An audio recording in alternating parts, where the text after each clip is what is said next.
Garen is actually being picked up by Castro, and we'll see. What's going on with that. That's kind of an interesting pick.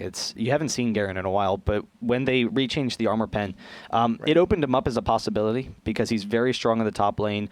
He gets very tanky early on, so AD carries tend to have difficulty dealing with him. But switching it up to Vi last second, the lockdown on Vi is insane, and assassins in general are really strong, but Vi, just the single target focus on an AD carry is awesome. I would have liked to see that Garen though, especially now in the current meta where it's the League of Warmogs, and that extra passive health regen on that stacked on top of it would be great. But then again, this could also be a Vi jungle. We may see Garen picked up by Pulse for the top lane. You never know. And one of the issues with Garen is he's almost unkillable, but he doesn't have a lot of sustained damage. So he has a lot of burst.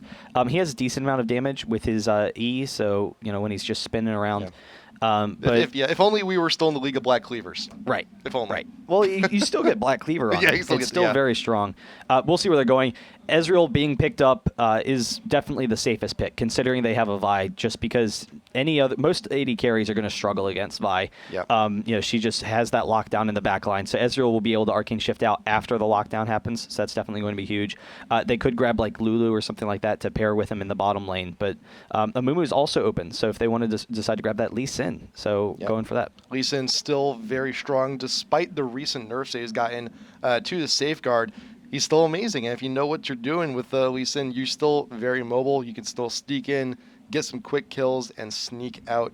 And when you're thinking of an AD, Ezreal P is a safe pick. You can also go for someone like super long range like Caitlyn, because when you're playing up against Vi, it's almost like playing up against a Malphite or a Nocturne even. Just that ability to go straight in for the back line is great team utility. And now you look at Pulse, Zig centering on Graves, and that's a Thresh being picked up too.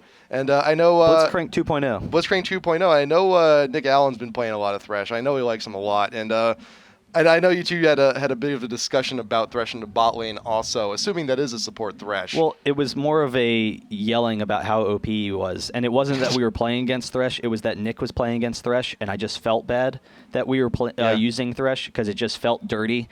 I wanted to bathe myself afterwards. I couldn't get myself clean. We were feeling bad that Nick Allen was performing well. Right, of course, and that's never an ideal situation for us. His ego's already so large. Right. We just got to keep it down. But, Yeah, well, that's our team motto for HGL is like we'll probably kick Nick Allen. Right. Yeah, no, that is the team motto. We'll see where they go. They do grab Lulu, so Yes. they do grab Lulu as that support. And Vladimir, which Vladimir hasn't seen a lot of play, but he's still very strong. He sees some occasionally.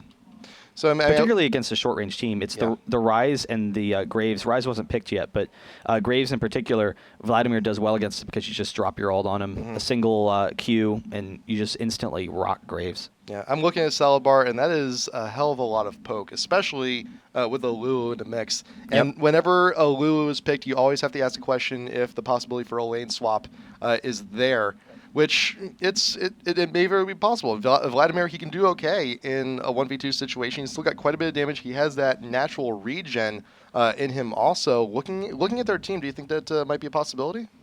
It would be kind of surprising. Yes, I could see it. Ezreal and Lulu's a really strong pushing lane, but one of the reasons they might do it is that Jace is so strong in the 1v1 against Vladimir. Jace can kind of bully him around. So for that alone, they might try and swap those lanes. I wouldn't be that surprised to see Pulse swap lanes and allow Jace to 1v2. But we'll kind of see where they're going with it.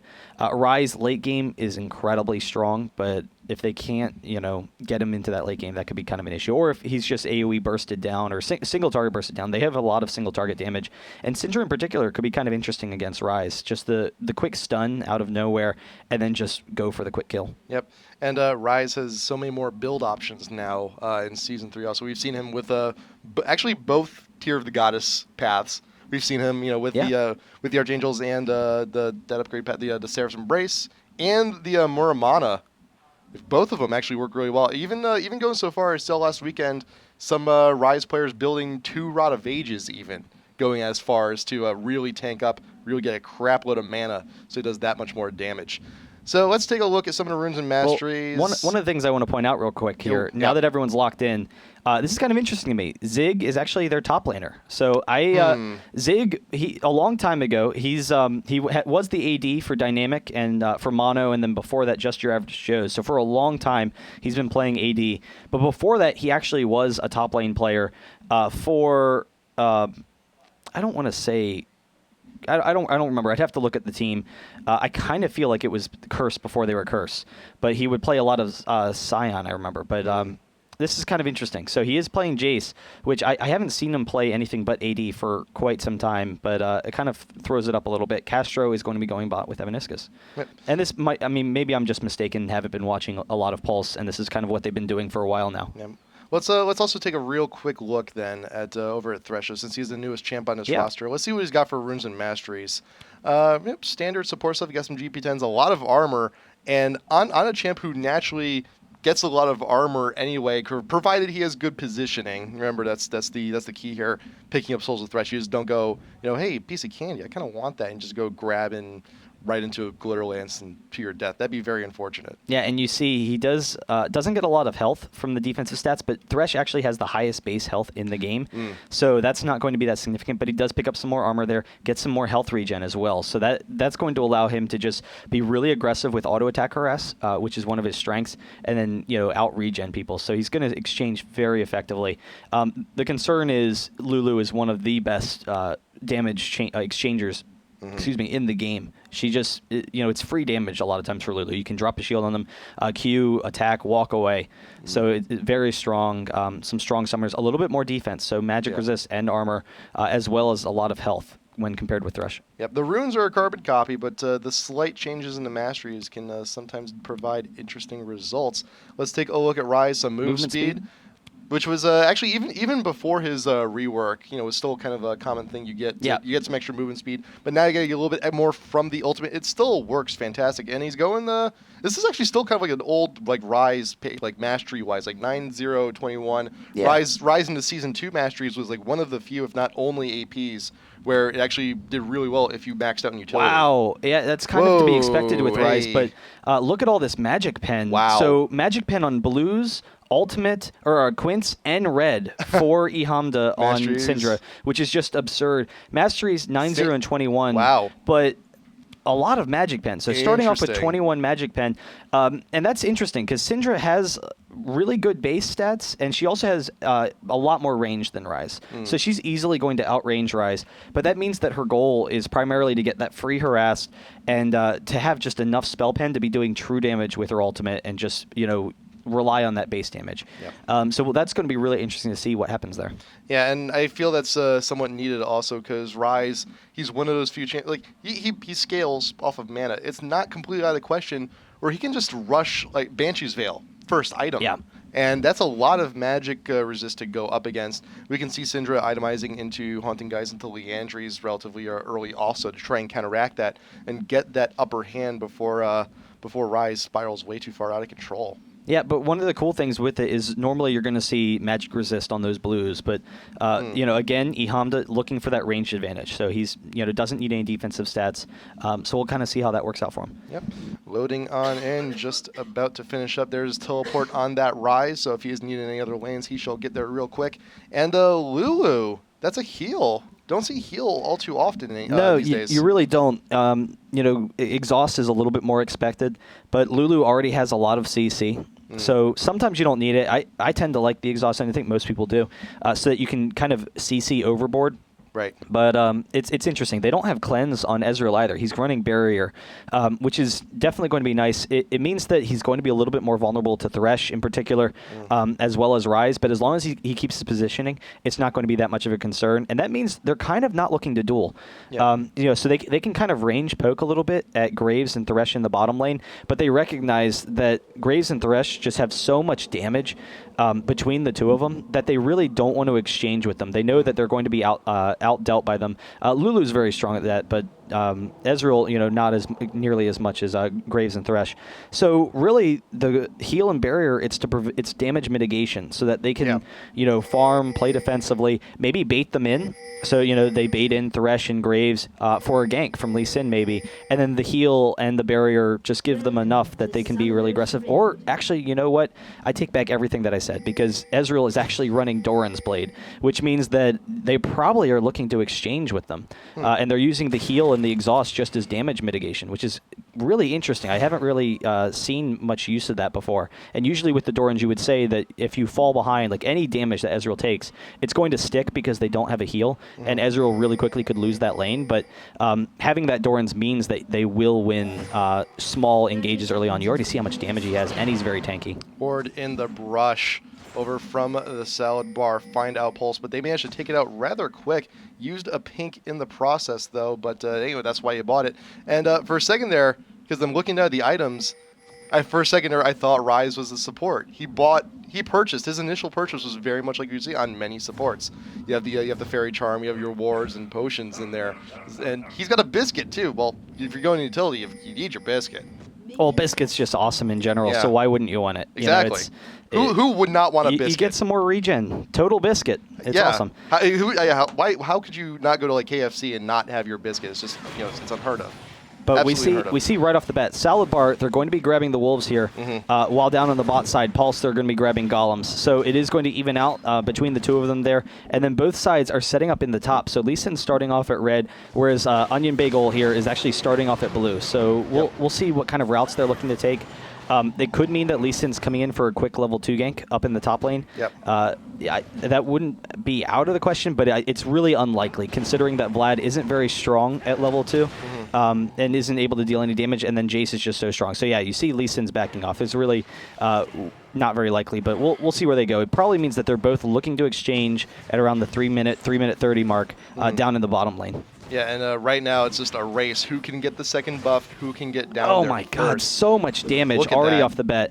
And to think in this situation, Thresh with his passives and that range, you think he would be the one on the aggression here, getting off all that harass? No, Lulu with all that. Gets a little bit, though. It gets a little bit. That was really key for Evaniscus to get up there and use his range to get some damage into Ezreal, and really quickly turning it around a little bit. But you saw the quick damage from Lulu and Ezreal was just brutal. Evaniscus with the pullback, he gets the pull, and actually a decent amount of damage ensued. Now here's the concern for them. If Ezreal and Lulu aren't able to win that lane quickly, now all of a sudden Ezreal's at half-life and he has no potential regen, which could quickly bring it into Pulse's favor. Mid lane, you saw both of the junglers hovering around, but no opportunities just yet. And Thresh throwing a ward down into the river, going to make it somewhat harder for Lee Sin to make his ganks down bot if he wants to do it. Now at this point, he'll have to either go Oh, great hook! And that's a nice hook down onto the Ezreal, shifts out of the way. Lantern providing the shield, the extra protection for Pulse. And Ezreal, down about 150 health, is in a lot of pain at the moment. And this is the disadvantage for having the Doran's Blade. You have no potions. You have to rely only on your auto attacks and that regen to bring you back up to full. Yeah, now they're really behind in that lane. Ghost Zero here does check out Vi, but is kind of backing off. Ezreal almost going down. The hook onto Takichi, almost taking him down. So really nice play there, but Syndra and Lee Sin are making their way down, so they have to watch out. Ghost Zero, he's going a long way around. Same thing with E Hamda, but Onion Bagel going to be finding that Lee Sin Ignite, looking for a retreat shield while stunned. First Blood has, however, go to the Lee Sin. E Hamda looking to 1v3. Fail Flash does not get to the Dragon Pit, and now Lee Sin is in a long run just to get away. Ryze will find him over up to the Tri-Ramp, does not have enough mana. Flash away. Lee Sin should be able to make it out, and yes, he will. Yes, he shall. That is a 1-for-1 down into jungle over on Pulse's side, but the First Blood credit going over to Salad. Yeah, so Lee Sin's in a really great situation because that First Blood's going to allow him to go back and buy Madreds. So that's going to be very strong. It's going to help speed up his jungle. But mid lane, it's going to be to the benefit of Ryze. So we'll kind of see. Syndra should be pretty safe in that lane still. We'll kind of see how that works out. Hook almost going down for Evaniscus. Just a lot of damage on Thresh and a lot of CC, but the shield in particular on the Lantern is really cool. How it allows you to exchange. A little bit surprised that Vi wasn't able to grab it, or that she just kind of decided that grabbing the shield wouldn't be beneficial. She was stunned. No, I know she was stunned, but then she didn't grab it after she was not stunned. She just decided to flash as opposed to grabbing it and then flashing, because it could have given her a little bit more distance, but. It is what it is. I mean, it's the Lantern, and when it first came out, when it was first announced, it's like, oh, you can pull people over. It's like, dude, look at that shield. That is a shield on a support that does so much already. Syndra. That is Vi, Onion Bagel off on the side, charging, getting the Falcon Punch on Iham, does just shove away the Rise, but Slowed cannot get out of the way fast enough, but here comes Ghost Zero with the assist here in the mid. More orbs being thrown down the middle lane. Onion Bagel taking some minion damage, and nice appearance from Lee Sin just in time to save Ihamda. Yeah, some quick damage from Ihanda, almost turning that around. And Ghost Zero trying to be aggressive. He does have that mid-res, like I said, so that's going to be really nice for his clearing speed. I actually like going mid-reds into Sightstone on Lee Sin. And I think that's kind of common, but there's really no reason to get Wriggles. Mid-reds is just such a strong item now. It's really cheap. It's 400 gold after you already have the Hunter's Machete. So it's just an awesome, quick upgrade, and there's really no reason to get that Wriggles. Yeah, it's sometimes if you want to be aggressive in lane, sometimes the lifesteal helps, but also ward. But that's there you go. It's supplanted by the Sightstone. You want your wards, you have your wards, and you'll have more health in the long run. Also with that Sightstone. Lantern in the brush to see if Lulu is there. Puts a ward down in response. You want to make sure that if Thresh is coming for those hooks, you want to be able to at least see where he's coming from. Also, a very common tactic if you're going up against someone like Blitz. Just ward the brush so at the very least you know that his positioning. But a ward in the try does spot out Vi, and that means Ezreal and Lulu need to back off, and that should just give Pulse enough information that that try brush is now warded. Yeah, so they're going to be safe up there. And taking a look at this top lane once again, you see Jace versus Vladimir. It's actually kind of surprising that it's a fairly even lane so far, and not only even, but Vlad's actually out farming Jace. And this is a lane that's usually going to be in Jace's favor. Just the quick burst damage, particularly now that he has a couple of levels, usually allows him to pressure Vladimir. But he's kind of playing defensively. You've seen, for the most part, they haven't been engaging based on the map. And I think that's just being concerned about jungle pressure, or being concerned that he's going to pull himself out of position. So he has been pretty passive so far. The quick hook and then knockback gets some quick damage onto Ezreal. Backs off once again because they recognize that Lee Sin's over here. So they're just kind of buying their time while Rise is getting that blue. Yep, ward over in the river does spot out Lee Sin. Rise now has the blue, returns back over to mid. And Zig, he's trying to catch up here. He's actually closing the minion gap just ever so slightly. But remember that, this is a Jace who did have to back Vlad. I don't believe he's actually even backed it. He still just has only the bead. Zig getting some free damage, but that is a Vlad ult. Hirshin with the flash. Can he finish it off? Yes, he can. The ultimate ends and does finish off the last 100 health on that Jace. Ezreal ult brings Thresh very low to below 100 health. Meanwhile, you do have Rise finishing off the Vlad. Up top. TP'd up top lane and got that kill.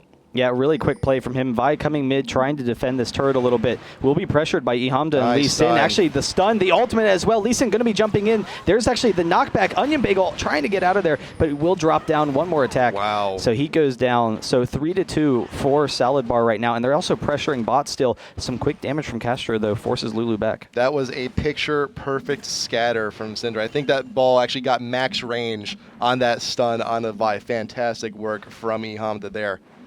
Yeah, so we'll see what's going on. Kenny's able to hold back the mid a little bit.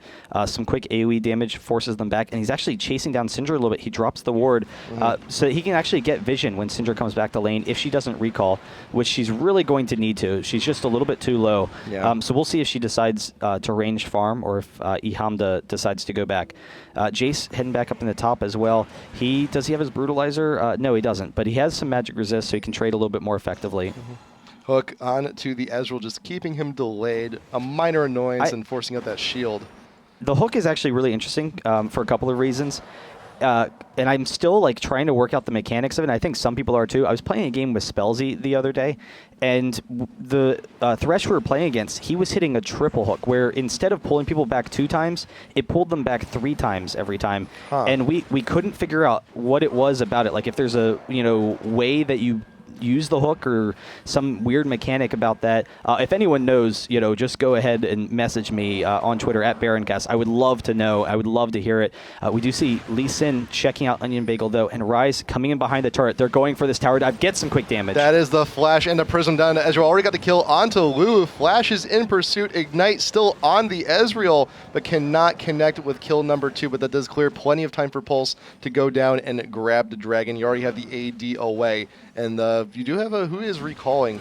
It looks like Rise is actually recalling out of that one. Graves is as well. So Graves they're both recalling. They didn't want to go after that. They wanted to just take their kill, be back in time to heal, and continue farming. So they recognize if they were going to do the dragon, it would take a little bit too long. They'd be very low, and it's very likely that Syndra or Lee Sin would be able to jump down and just insta-kill them. And that's one of the concerns with Syndra, is she's going to have that long-range stun. You're clumped close together because you're taking dragon, and Syndra just comes in, kills one, and now all of a sudden, instead of a 3v2 and your advantage at dragon, it's a 2v2 and you're all low. Yeah. But a good notion on Thresh, though. Pink wards. Always buy those pink wards. That is exactly why. Just in case you see that coverage, and if you want to, and a pink ward right in front of the dragon, it does mean it's like, hey, ideally we want to take this dragon sometime in the next 3 minutes before this pink ward dies. We have that coverage. We want to make sure that we can actually go and grab it. Yeah, it is interesting to me, though, that he's actually gone with the Philosopher's Stone first. Considering how aggressive they've been, I would kind of think to get into HB really quickly and get like a Sight Stone or something like that. But that Philosopher's Stone is definitely going to be really nice for gold generation. He does get another hook back, trying to force a fight. There is the box, keeping the slow down onto Ezreal. One more shot would have finished the job, but Castro just could not get that trigger finger down. But they're more than happy in getting some free damage onto that turret. Meanwhile, in the mid lane, you still have Syndra pushing down in the mid, keeping Rise under wraps, but Vi is off onto the side. The ultimate on Vi is up. Prism onto eHamda. Where's Vi waiting for the ultimate? Are we going to see it here? Lee Sin not too far away, just there, just in case something goes wrong, but it looks like Vi will not engage on mid. Yeah, so Vi forced to back off. Really nice kiting from eHamda and positioning. He's able to just throw off a slow as Vi's coming in and just allow himself to get out of there. He is maxing Q first and then W second for anyone who's interested in some nice Syndra play. The Q, it's kind of like Cassiopeia. That's your main damaging ability. You get that Q spam since it's the low cooldown ability. And then the W, it just gives you, some ranged oomph. Yep. You'll notice down, we took a quick look in the bot lane. Castro opted to not put additional damage onto the turret. He's actually going for some of the creeps, but it looks like the minions may very well finish the job here. Can you save the turret? Ezreal, do something. No! Yeah. Oh, that sucks. But yeah, so barely going down. But Castro, his objective, he wanted to keep Sal's bot lane down there for as long as possible. But unfortunately, the minions are just a little bit too strong. You want to deny him a little bit more golden experience, but hey, turret's always good too. Well, I think with how low it got, that he wanted the turret to go down, and he was just hoping that the turret would kill a couple more minions before it went down. Yeah. So it does go down. They're fine there.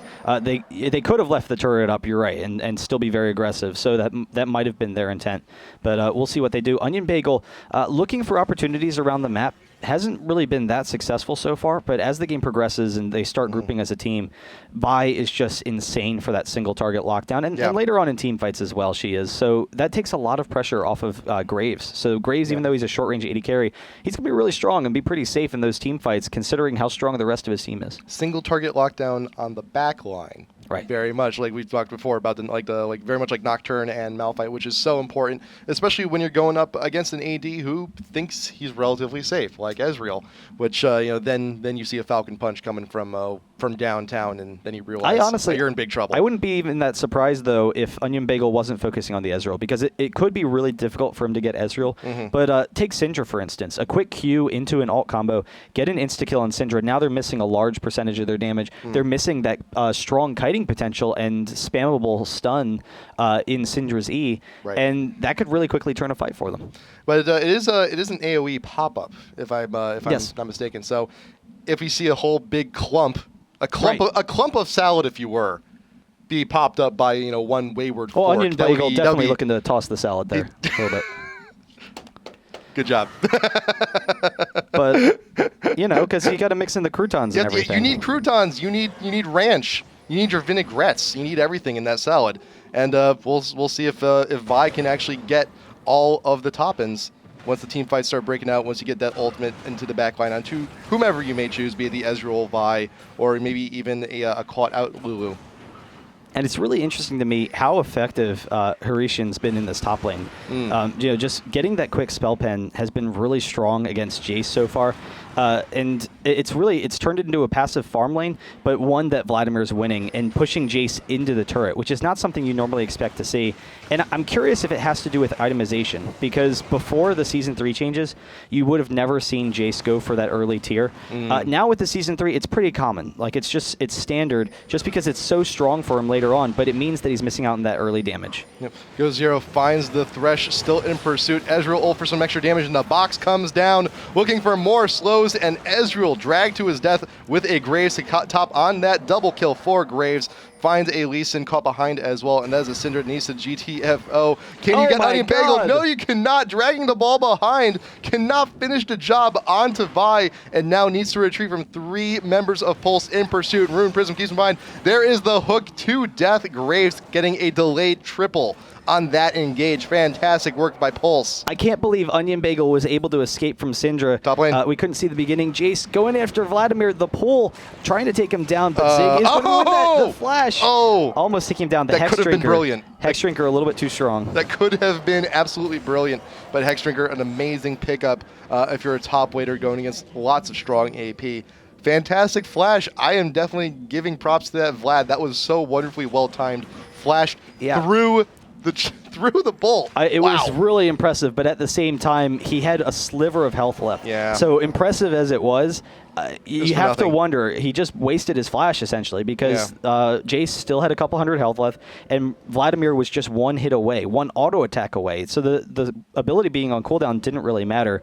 But if he had been able to finish it, that would have been spectacular. But I don't know. It's kind of an interesting play. Yeah, it's one thing to impress your friends with a kickflip. It's another thing to impress your friends with a kickflip in which you land into an oncoming car, and that is exactly what happened with that Vlad. Just a nice little spell shield to help protect that Zig, and he's going to be needing that much later on too, especially against that Syndra. So it's a very good purchase looking towards the future.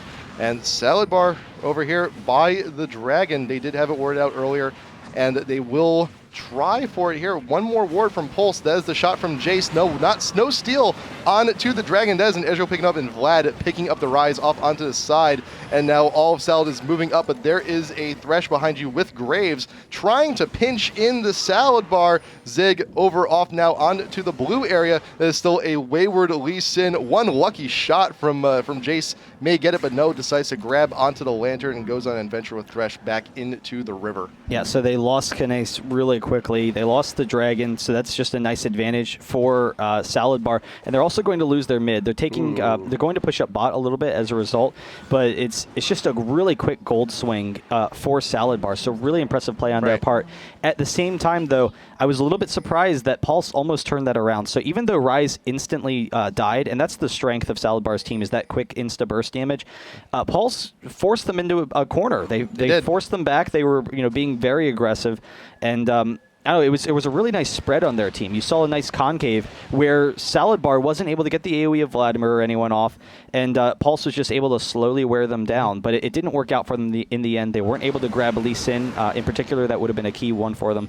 And Salad Bar comes ahead. Yep, and while Salad Bar did make a massive gold swing, over the long run here, there's actually still a pretty decent lead for Pulse. 2K lead now going on to the 18th minute. And Pulse still making great pushes here in the bot lane.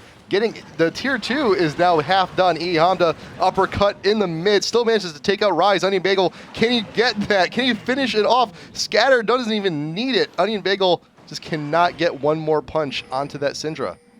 And now Castro coming in off the side. He does have his ultimate, so he could try and go for that shot, but Syndra isn't there, so yeah, he will back off, and they will try and push mid a little bit, but really nice play from Hamda being able to get the kill and then get out of that situation effectively.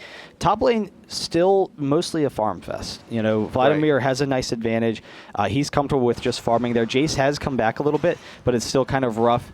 And I don't know, we'll kind of see. That means that the rest of the teams, there's a lot more priority for them. And considering how strong Ryze is, if Vladimir's not there where they don't have the damage to take down Ryze really quickly, that could mean that Pulse could maybe get some advantages on the other sides of the map. Yep. And speaking of the advantages, look at the tier 2 in mid, look into tier 2 in bot. Actually, well, look at what was the tier 2 in bot, actually. I think, is that actually down? I think it is. Oh, okay. Yep, it is down. Yeah, it is down. So with the tier 2 in mid, now at half health, if they win a team fight, even if they have like one man up over on Saladbar, they can swoop in with a great support minion wave and just take out the turret. Now, thanks to all the work that Castro has done thus far, and especially with a red buff, those team fights are also going to be a little more deadly on Pulse's side, considering how well Castro's been doing so far. Look at him. Yeah. He's 4-0-1. He's 30 creeps up on Ezreal. That is a massive goal difference between the ADs. Yeah, their bot lane has really been key in this matchup. I said coming in that it would be a key matchup, but that was when I thought Ziggs was there. But they've definitely done very well. They are trying to get out. The Lee Sin Q coming in just barely can't hit him. So they do get out successfully after taking that turret. They are going to lose their bot turret as a result. But even so, it's a nice exchange in their favor. They're still almost 3K ahead. So despite that fight earlier where Salad Bar took the dragon, got a kill, and got the mid turret, they have a really nice lead, and it's a lot of it has to do with Graves in that bottom lane, and that Graves Thresh combo has worked out very well for them. Yep, Pulse still edging out a 3K advantage. That is the ultimate from Syndra going down on to Ryze.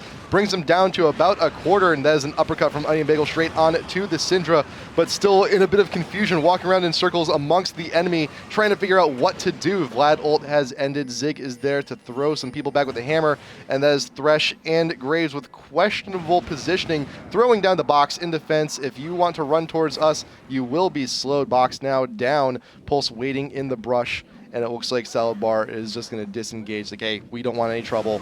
We know what those hooks can do. We know what those punches can do. Yeah, but one of the interesting things from the last fight, Syndra almost insta-killing Ryze. So Syndra has a lot of single target damage really quickly with her ultimate. However, after that, they didn't have a lot of sustained damage. So Vlad was there to help out a little bit, but the damage drop-off was really evident. And you could see it in how long it took them to take down Vi. Graves jumping in, trying to get some quick damage, uses the shield for that free harass. As they take this mid, they're actually going to get the mid before Salad Bar can respond.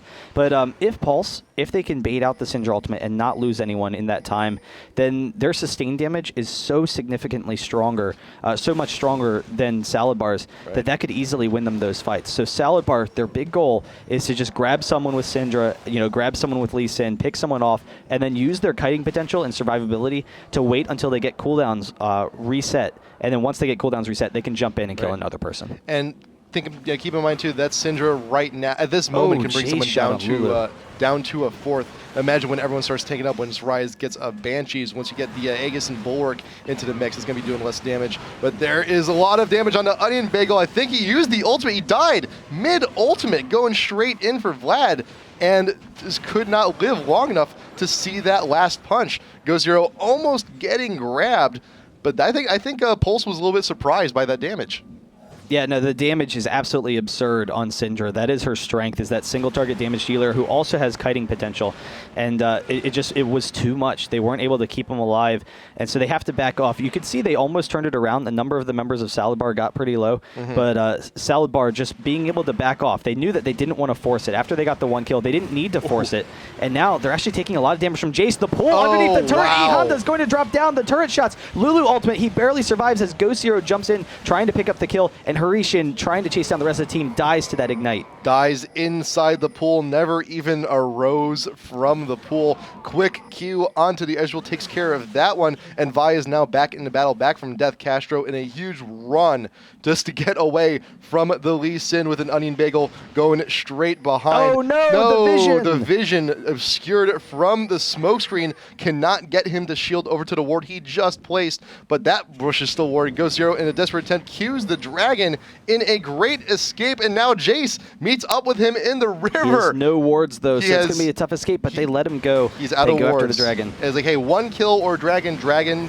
worth more definitely at this point in time, and also do not want to risk Pulse Do not want to risk Salbar coming back and grabbing if Pulse does not get it. I just want to point out real quick this fight, which it was kind of interesting, kind of hectic, but Jace got some quick damage, and right around this point, when E Hamda was picked off, Rise is down here. He teleports in right onto this minion right here next to E Hamda. So while it initially seems like E Hamda is going to escape, Rise chases him down, gets the first kill, kills Lulu, and then chases down Ezreal. So while this is all happening down where we saw, Rise chased down and killed 3 members by himself, basically. Jace got the one shot onto Ezreal to help out, and that was a big part of why they were able to turn that around. So really impressive play from them. They are able to grab that dragon. They're able to push up, and we'll see how that continues. But that is a huge fight for Pulse. Yep, 5, 2, and 4 this Rise is right now, and you see now he's getting tanky. He's got the cloak. Finishes off on the Abyssal, which is going to increase his damage output even more, and now also withstand the initial burst coming in from Syndra. So that is a very dangerous Rise to be toying with right now. Yeah, so we'll see what can happen. Jace is actually going to pick up this blue, which is definitely huge for him. He needs that spam ability. Rise, he has enough of a mana pull that it's not going to be that much of a concern, but because Jace needs to poke in teamfights, he is going to go down pretty quickly. Evaniscus getting caught out, almost drops, but is barely alive. Drags Vlad into the box. He has no option but to pull and flash away. Graves ult almost finishes him off, but still plenty of damage. Zig can clean up here straight away with a double, hammering right into the fight. Lulu cannot escape for very long. Triple, the hammer from the heavens, smashes the skull of the little Yordle. Oh, man, Pulse's team is just so much stronger right now. They have nasty AoE damage. They have those late-game carries, and as long as they're surviving through that initial burst from Salad Bar, they're just easily turning around these fights. So really impressive play by Pulse, and now they're going to be able to push in, grab an inhibitor as well. And this game has gone from close to a blowout in just a matter of 2 minutes. So really quickly, Pulse is able to take advantage there. They take the inhibitor. They're going to be able to move top. They'll grab this as well. Then they'll likely go back, buy some items, get everyone to heal back up so they can get ready for a second attack run. For much of the game, Pulse had a very steady 2K lead, but with this turret, it will now balloon to a 10K. Wow, that's what 1 or 2 good team fights can do for anyone in any position. Pulse could have actually been behind, and even after those series of events, they would have been so far ahead. Wonderful coordination from Pulse. This is one of their strengths, having that kind of coordination in team fights, which is something that not a lot of teams, especially teams that have sprung up in the past few months, have at this stage of the game. Yeah, and it is really nice, their team fight coordination. They're definitely an experienced team. They've been pretty successful in their very limited run, but it's interesting. While Pulse is new as a team, a lot of these guys have been playing together for a long time. Right. Mid, Knace, and Onion Bagel, and Evaniscus in particular, they've been together on teams for about a year now. So even before Pulse, so they have a lot of experience together. Ziggs is kind of new to the bunch. So is Castro, as far as I know, but I might be mistaken there. But they are going to be able to group up here. They have a great advantage. They're just going straight for this Baron and just trying to bait it out. So you see, they back off for a second, see if they can catch anyone. Oh, that is the hook onto Lee, but unlike Blitz, you do not bring him all the way. He decides to go for the gauge and throws down the box. Onion Bagel does get caught, though, a little bit too far away from his team. Did not even use the ultimate. Ghost Zero taking way too much free damage. He goes down in the fray. Vlad also down. Castro off on the side taking some free damage, but there is an Ezreal. Will Thresh live? No, he cannot. Zig now on the hunt. E Hamda throwing down balls just in the retreat, just saying, stay away from me. One more hammer kill. No, the scatter cannot keep Zig away. That is one more kill, and that is another triple for the Jace. Yeah, the strong sustained damage. It starts off, there's a quick burst, and it looked like Salad Bar was actually going to be able to win that fight because they caught Pulse in a situation where they were all clumped together right in that river. It was a great opportunity. Vladimir and Syndra were able to insta-kill a couple of the members and get them all very low, but then they didn't have any sustained follow-up damage for Jace or Graves, and Jace and Graves both ran amok on their team. It was absolutely absurd how strong they are right now, and at 254 CS, 5-0 and 9, you can easily see why, how much damage he has, having that fully stacked Bloodthirster. So just really insane, their late game presence. They have 3 really strong late game carries, whereas Salad Bar, they have a little bit more safe team. They have a defensive kind of kiting team, and then AoE damage and burst damage to mix with it. But after their burst is done, if they overextend, thinking that they have the win, that's allowing Pulse an opportunity to come back and win these long fights. Yeah. I'm sure though Castro is kind of like, man, I wish I bought a Sword of the Occult. That'd be really good right about now, all of those stacks. But he's in a very good spot right now. And now this is a Baron attempt here from Pulse. You see everyone from Salad Bar re-engaging once again. Box being thrown down by Thresh, and that is Lee Sin entering the pit, but he shall not leave. The Vi does pick up the Baron kill, smiting that straight out. Eham, the caught out, cannot have enough damage, does not take out Vi this time. Lulu in retreat. The speed buff also not enough to get you out of that fight, and that's 3 down for free on the end of Salad Bar. That is a naked inhib they still have to worry about. They have a massive minion wave on bot that still has to be worried about. Pulse may very well be pushing for the win here. Oh, they have Vladimir trapped if they knew where he was, but they don't actually see him. Evaniscus, there's actually the ward from Ryze, so he's able to back off, but they are able to get up to this top inhibitor. Ryze with the quick teleport up to try and take it down. It is going to drop very quickly. Now they're going to go for the Nexus. There's not a lot of time left before these respawn timers come back up, but even if they do, I don't think that Salad Bar can defend this, so they drop the second Nexus turret. They're just bullying them around now. The hook back onto Ezreal as they try and take them down for this Nexus. Castro and Zig taking care of the Nexus while everyone else takes care of the team, and that is it. GG. Pulse starting off the group in a 1-0. Salad Bar dropping down. That is some great play. That is some fantastic play from Pulse. Love that team. Love those team fights. Love really those team impressive fights. play. Well, it was just insane how much damage they had late game. A lot of the times it seemed like I think a lot of it is Jace, and Jace itemizing pure damage output. You could see when they turned around, they back off, wait a second, wait until all of the ultimates are burned from Salad Bar, then turn around and then just use the high sustain damage to take them down. They didn't have enough burst to take down Jace, despite the fact that he didn't build any defensive items other than Hex Drinker. So Hex Drinker was his one defensive item, and having that paid off. mana, it paid off for sure. 9-1 and 7, despite he had some struggles in lane. Harishan did a really nice job in lane as Vladimir, not shutting him down, but out farming Jace at the very least, which is not something you expect, and that's fine. That free farm lane, it allowed Jace to take control later on. And usually when you hear the words, free farm and Vladimir in the same sentence, usually it means something bad. Yeah. But here it is not the case. Just and not to mention all of that. Well, if that the farm wasn't already enough, triples back to back. Yeah, no, on a Jace, that's insane. And the reason, a large reason for that is Vladimir has really good sustain damage and has really good AoE burst, but isn't actually tanky. So Vladimir, Vladimir has a lot of HP, but he doesn't usually go into resists very early on. And you can see that in this game. Vladimir went for the Warmogs, but no magic resist, no armor. And so Vladimir's goal is to have kind of a tanky line that he can slowly or do some quick damage, explode like 1 or 2 members, and then slowly sustain against the rest. But they actually didn't have a tank. Vladimir was kind of their frontline tank, which is why he went for that Warmogs. Lee Sin, not going very tanky. He had the Runic Bulwark, but that's it. So as a result, once their AoE was down, they had a team full of a bunch of squishy champions, and Pulse just ate right through them. Yeah, and while Vlad was the acting tank, Vlad can be tanky, but it's very situational. It requires the fights to go on for extended periods of time. It requires Vladimir to have sufficient farm to make sure he's doing enough damage, to make sure he actually gets the health back, and it can sustain in fights. But that was a lot of damage coming from Pulse in very short bursts, and it was very impressive. Very impressive indeed. Good job for Pulse.